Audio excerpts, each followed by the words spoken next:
In the wake of the Modern Warfare 2 beta, I want to do something a lot of TikTok creators don't seem to do very well.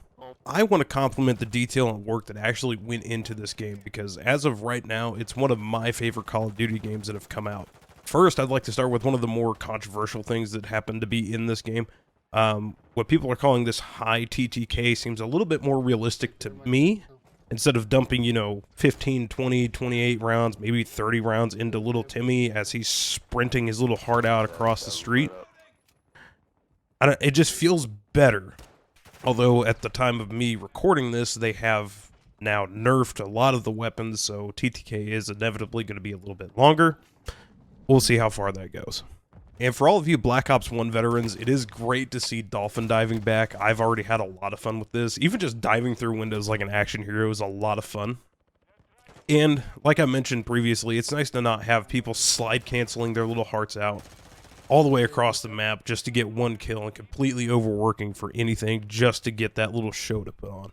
The few weapons that we have access to right now, I would say feel very, very good, very balanced, and I do feel like there is a reason now to actually carry a sidearm rather than cheap out for a shotgun of some kind, because we all know switching to your pistol is always faster than reloading. All of that. I do have one complaint. The weapon inspections that they've included in this game are really, really cool. However, and I can't hold this against anybody because this is probably something no one really thought of somebody doing.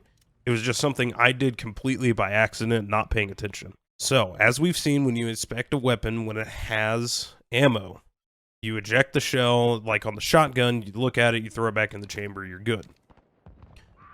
When your weapon's completely empty, I would say the animations are just a little bit wonky.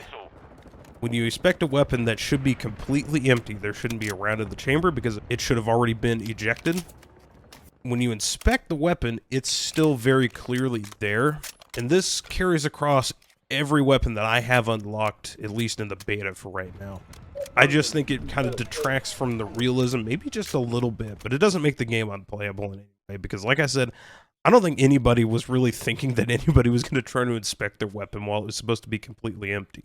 Another one that I noticed, and correct me if somebody out there thinks that I'm wrong, but on the Expedite 12, when you go to inspect it, when you run the charging handle to eject the shell, it seems to me that that's a full cycle, and it should have loaded another shell into the chamber. And when your guy pulls the slide back just a little bit, throws that shell back in the chamber, technically speaking, at least from what I can see happening, that should be a double feed, where that shell should be going back into the mag tube rather than the chamber. But like I said, this doesn't make the game unplayable. It's just something I noticed that maybe if it gets to the right person, they can look into it in the next month when the game comes out.